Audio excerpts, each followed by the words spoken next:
Ever wonder why DIY investing often ends up in disaster? Well, today on The Capitalist Investor, we're going to expose the 5 financial mistakes that impact most people's retirements, all because they avoided working with a financial advisor.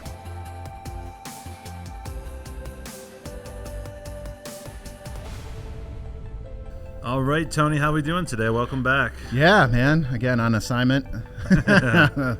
But no, man, it's hot up here in Cleveland. It is. So it went from 70 to 100 degrees, like over the course of a week. Yeah. Just, par for the course around here, I guess. Yeah. But today we are going to talk about the 5 financial mistakes that people make because they avoid working with a financial advisor.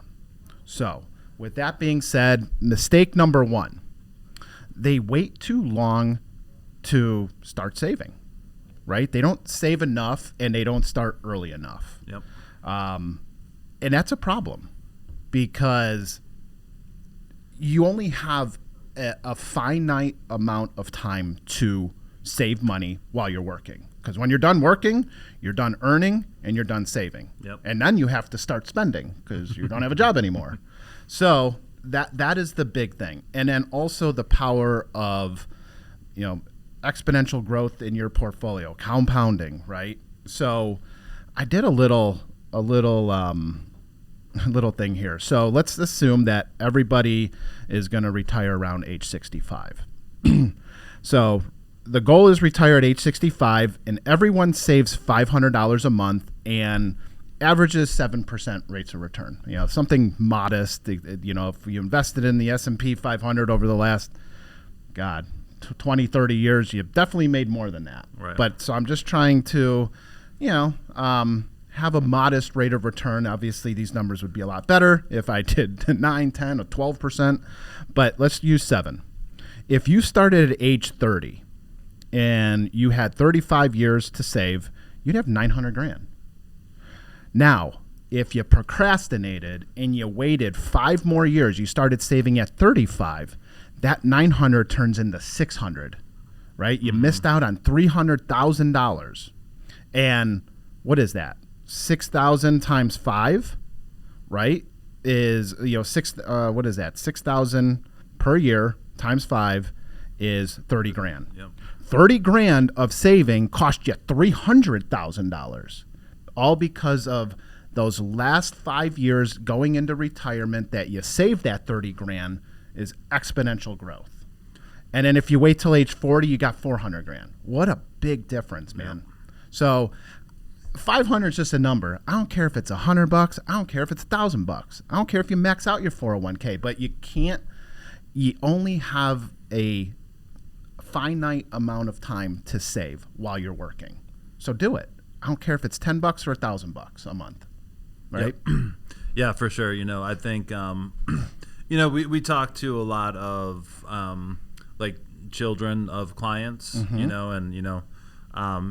they're usually mid 20s or something like that, and yeah, the easiest thing to do is just to peel off something, even if it's $50 a month at the start, and I also tell people not to get crazy with it, right? Like your first job out of college, you don't need to save, $500 a paycheck, right? You're probably, buying stuff for your apartment, all that good stuff. We're saying just get used to the idea of peeling something off and saving it. That is just going to be an excellent tool for the rest of your life. And the compounding, like Tony was talking about, is just so important. So even if you get something in there early in life, it's going to be a huge advantage. Even starting with, even if it's a small amount, starting with, $50,000 in your 401k when you're 30 instead of 0. Right. That's going to have a huge impact on your retirement. Right, and you know what? As you mentioned the 401k, I was actually talking to a client the other day about different saving strategies, things like that. And the first thing that we, talked about is what is their match, right? I think they said 4%, 100% of the first 4%. I'm like, we're definitely doing 4%. Right. We are because we're going to go get that free money. Yep. Right. So again, we have to. These are the little things that we need to work on. Mistake number 2, thinking of 401k as a complete retirement plan. All I need to do is save money and the rest of it will take care of itself. Yep. All right. The 401k is a very big component with no doubt, right? It is the ultimate saving tool, especially on a tax deferred basis. It's the biggest tool that we have to save the most amount of money in a tax advantage plan. Now, I can separate a different show whether we're going to invest in the Roth or traditional side of a 401k, but we're just going to talk about just general saving today. So we must do more, though. We have to understand diversification inside of the 401k. We need to understand risk profile. How old are you? Are you 30 years old? Are you 60 years old? Different risk profiles are very important inside the 401k. And then, hey, when you do retire, guess what? There is a distribution strategy that needs to be thought of. It's a strategy. It's not just, hey, I'm just going to take money out. Mm-hmm. How do we take it out on a tax advantaged way, right? So we want to be aware of the taxes and withdrawal strategies when it's time to start pulling out the money. When it comes to like retirement regress and opportunities, we already talked about save more and save more often or as soon as you can, but also having a plan. So this kind of ties into the diversification, the risk profiling, and the taxes. Having a financial plan in conjunction with your 401k is huge because the plan is going to help you understand, are you retiring too early? Did you retire too late? Should you have left yesterday? How much to spend, post retirement? What does your budget look like? Did you save enough money to sustain your lifestyle? And then also maybe you have like a unique situation with pensions and lump sums. I want to do a separate show on that. But we need to work on the material. I have a good case study, and I just need to tie that together. But those are 3 just things off the top of my head on. It's not the only thing, but it is a big component. Yep, for sure. This is my favorite one in this list because I come across it all the time. And the 401k is also not an investment strategy. I don't know how often I hear someone like, oh, well, my 401k is performing pretty well. It did, blah, blah, blah, 8% last year. Mm-hmm. And they have no idea how it's invested, what it's invested in. They kind of think like just the plan takes care of the investing, they probably got it, invested somehow with, the person that comes in once a quarter or something like that. But I see it all the time. It is on you to make sure when you're saving in there, you're also, have a decent investment mix in there. Yeah. They have made it a little bit easier for maybe the DIY person or somebody who doesn't want to work in the buy. They make those target funds. Yep. But I find that the target funds always underperform. They have over the last decade. I bet you they're doing well this year because they actually, every time I see one, they have an over allocation to international exposure. Yep. International did very, very well this year, mm-hmm. year to date. I believe it's outperforming domestic markets, but it's the first time in a decade, yep. essentially. Mm-hmm. So it's better to pick. Hopefully, your plan has individual funds, mutual funds that you can get into. Maybe they even have a brokerage link, yep. where you can. That could be dangerous if you don't know what you're doing. But it's definitely a viable thing, right? So. These are things that we think about, talk about, and just understand that there's a lot of moving components, but saving is the key. And even if you pick a target fund, that's fine, right? But understanding, again, the diversification and the risk profile is very important. Yep, for sure. Right. Number 3, there's no tax strategy, just tax panic. Again, this could become like, I hate taxes. Well, I always say it, paying taxes is a penalty of success. Yep. But a 401k is a tool to help lower your taxes if you go into the traditional side of the 401k. But, like we could argue that taxes are the lowest they'll ever be, hard to lower taxes anymore. They're lowest since World War I or something like that. And We have, huge debt problems, but, lower taxes, I feel like we're taxed on everything. Money we make, money we spend, money we buy things with, or there's taxes everywhere. So we can't escape it, but we can try and be smart with the tools and the knowledge that we know. So breaking down, tax efficient ideas, and, like Roth conversions come to mind right away. But I usually tell people that, and this is what I find, is that it's very, maybe it's not a bad thing, but it's a little inefficient to do Roth conversion strategies while you're working, because these are probably the years that you're making the most money. When you're not making the most money is when you retire, typically. So that's when when I work with clients, I'm looking at Roth conversion strategies post, in retirement. Beneficiary planning, that's another thing, in charitable gifting. These are all ways to help with tax strategies, but the biggest tool that we all have while we're working is the 401k. So that's one thing. What about you, Derek? Yeah. So I have written down here, mo money, mo problems. Yeah. So, it's you're going to need different levels of tax advice at different stages of life. And, something we've done through, just thinking about topics we've talked about with retirees over the year, taxes are definitely one of them. But, if you're younger, you're basically on the other end of the equation. You can choose different vehicles to save to, and understanding how your situation relates to those different savings tools, is going to be important. Like Tony said, if your match is 3%, and all you can afford to save is 3%, that the 401k is a simple move. But as you get older, you don't necessarily just need to dump every last savings dollar into your 401k. Getting some tax diversification in there is usually a good idea, depending on your situation. So, it's not just tax strategies as you're spending in retirement or getting close to retire.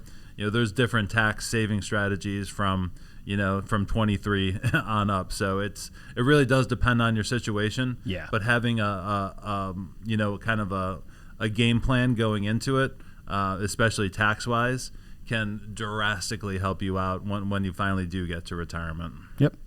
All right. Mistake number 4, timing the market and getting burned.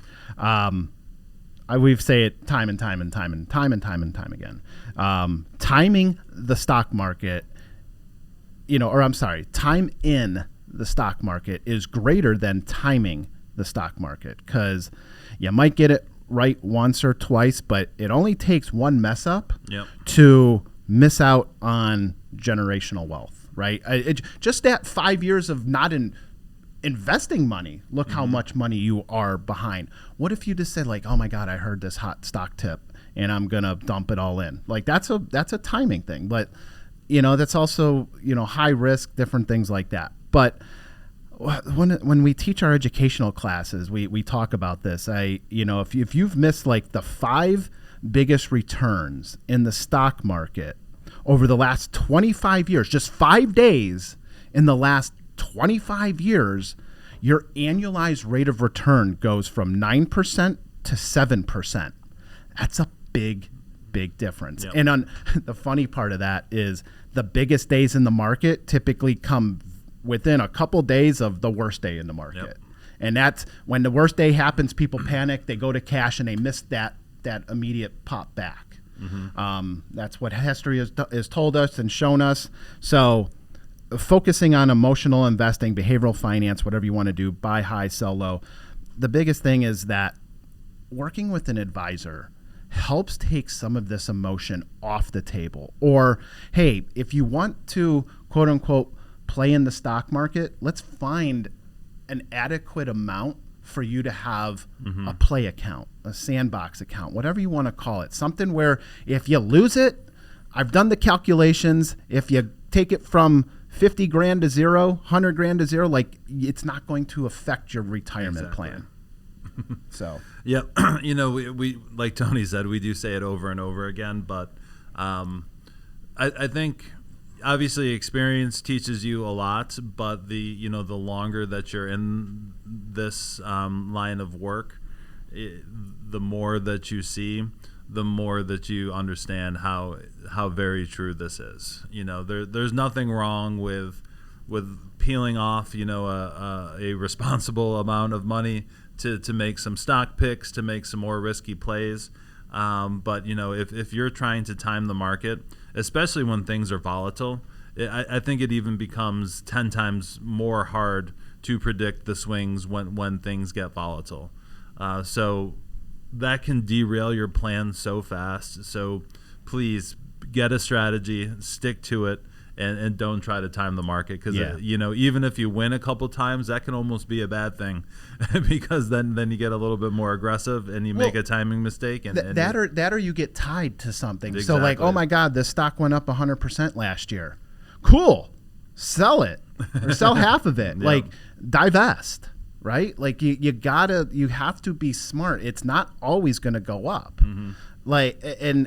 I've seen this with a lot of like 401k plans, specifically where they have individual stocks. Sherwin-Williams, Progressive. Those are actually the top two that come to mind, and it's very, again, those stocks, when people invested in their portfolio, in their 401ks, and dumped all their money, they became very, very rich. Yep. Man, dude, lock it in. Like, lock in the gains. Like, lock in something, diversify, right? Because you're one bad headline away from, losing 10, 20, 30% of that portfolio. Yep. So again, just managing risk is what a financial advisor is going to help you understand and hopefully listen to. Mistake number 5. No estate planning, leaving a mess for the people behind. So this is very important. So beneficiary designations are just huge. 401ks, IRAs, life insurance policies, bank accounts, checking accounts, having a beneficiary designation for all of these liquid accounts is so important. But then we get into the basic, I call them the basic suite documents of estate planning: wills, living wills, power of attorney, durable power of attorney, healthcare power of attorney. I'm going through this with my mother right now. She's has early onset dementia, and I'm the durable power of attorney on everything. I get to I speak for her in most cases. This is the most important documents, because it's okay to have your beneficiaries on all your liquid accounts, but when you have to start talking for people because they can't anymore, that is a big deal. That is the basic suite. Now, then we can get into more advanced trusts and things like that. Does everyone need a trust? I can argue no, but it does help with some of the non-liquid stuff. So maybe houses and especially if you have maybe relatives or beneficiaries that you wouldn't, I wouldn't trust them with $20, let alone, $500,000 if they're going to inherit something like that. So trusts are important, but it's I guess it's dependent on your situation. But I always say this, life events are very important for your beneficiary designations. Anytime one of these life events happen, births, deaths, marriage, divorce, and maybe even moving from one state to another, you got to go through the whole sweep. You got to make sure your beneficiaries are up to date. You got to make sure that your will. My mom moved from Ohio to Florida about a decade ago. We had to change her will because Ohio's will and Florida's will, they were not the same. Right? So life events are extremely important. How about you, Derek? Yep. So obviously everything Tony just said there was perfect. I would say 9 out of 10 people, listening to this probably don't need advanced, estate planning techniques. But what Tony said there about you don't want to leave a mess. I think it is fairly easy to get very organized on all of your accounts, making sure the beneficiary designations are correct and in order, and everyone can find them. Doing a couple extra things like transfer on death on non-qualified accounts can have a huge impact.